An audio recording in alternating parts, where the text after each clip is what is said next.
કોર્પોરેશનની સામાન્ય સભામાં ભારે હોબાળો, વિશ્વામિત્રી પૂરના મુદ્દે વિવાદ, સભા અધવચ્ચે બરખાસ્ત। વડોદરા મહાનગરપાલિકાને મળેલી સામાન્ય સભા ભારે હોબાળા વચ્ચે અધવચ્ચે પૂર્તિ કરવી પડી હતી। સભા શરૂ થતાં જ કોંગ્રેસના કોર્પોરેટરે વિશ્વામિત્રી નદીમાં માનવ સર્જિત પૂર હોવાનો આક્ષેપ કર્યો, જેને પગલે ભાજપના કોર્પોરેટરોએ ભારે વિરોધ કરી ઉતરી આવ્યા। બંને પક્ષ વચ્ચે વાદ વિવાદ વધતા કોંગ્રેસના કોર્પોરેટરો વેલમાં ઉતરી આવ્યા હતા।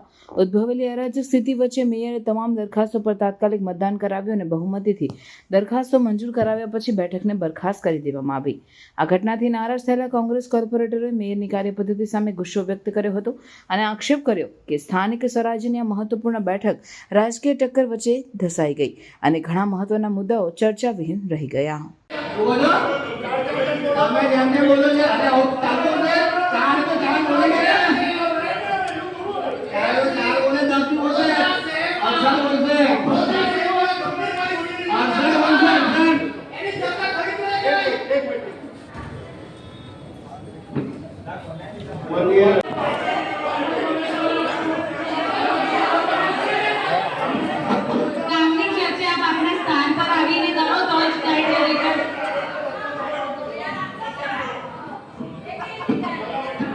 विषय नंबर 6 दरखास्त नंबर 1 की तरफेणમાં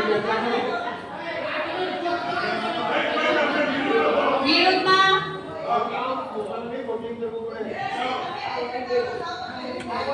સ્થાયી સમિતિની ભલામણ મંજૂર કરવાનું ઠરાવવામાં આવેલ છે। ચર્ચા દરખાસ્ત નંબર 1 की तरफेणમાં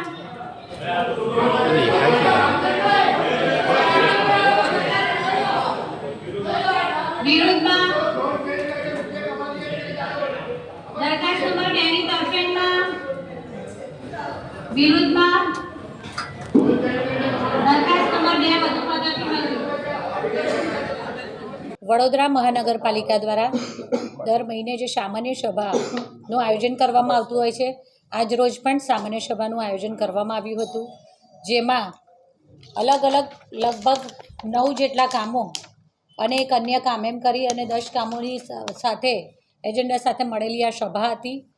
જે સભામાં વિરોધ પક્ષના કાઉન્સિલરશ્રીઓ દ્વારા સભાની વચ્ચે એટલે કે વેલમાં આવી અને રજૂઆત કરી અને સભાની શિસ્તનો ભંગ થાય તે રીતનું વર્તન કરવામાં આવ્યું, જેથી કરી અને વડોદરા શહેરના વિકાસલક્ષી કે વડોદરાના નાગરિકોના પ્રશ્નોને લક્ષી જે પણ કામો લેવામાં આવ્યા હતા, સભા જે એજન્ડા સાથે સભા હતી, આ બધા જ કામો હાથ પર લઈ અને એમાં જે પણ પ્રક્રિયા જે મંજૂર કરવાના હતા, જે મુલતવી રાખવાના હતા, જે સર્વાનુમતે મંજૂર હતા, આ પ્રક્રિયા પૂર્ણ કરી અને સભા શિસ્તનો ભંગ થતાં આજની સભા બરખાસ્ત કરવાની ફરજ પડી છે। એટલે જે વડોદરા મહાનગરપાલિકામાં જે સામાન્ય સભામાં જે પ્રક્રિયાથી કામો લેવામાં આવતા હોય છે, આ કામો ઉપર ચર્ચા વિચારણા કરવામાં આવતી હોય છે। દરેક પક્ષ પોતપોતાનો મત રજૂ કરવા માટે દરખાસ્ત ચડાવતા હોય છે, ત્યારે આ દરખાસ્ત ચડાવી અને ચર્ચા વિચારણા કરવામાં આવતી હોય છે અને ત્યારબાદ કામો સર્વાનુમતે મંજૂર કરવા અથવા તો વોટિંગ દ્વારા મંજૂર કરવા કે પછી મુલતવી રાખવા, આ જે પણ પ્રક્રિયા હોય છે એ પ્રક્રિયા ફોલો કરવામાં આવતી હોય છે, એ પ્રમાણે આ પ્રક્રિયા ફોલો કરવામાં આવી છે। એટલે નાગરિકો ખોટા છે ને ત્યાંના ભાજપના વોર્ડના ઉપપ્રમુખ બી ખોટા છે। માણેજા ગામના લોકો વિરોધ કરી રહ્યા છે કે આ રોડ પધરાવવામાં આવી રહ્યો છે।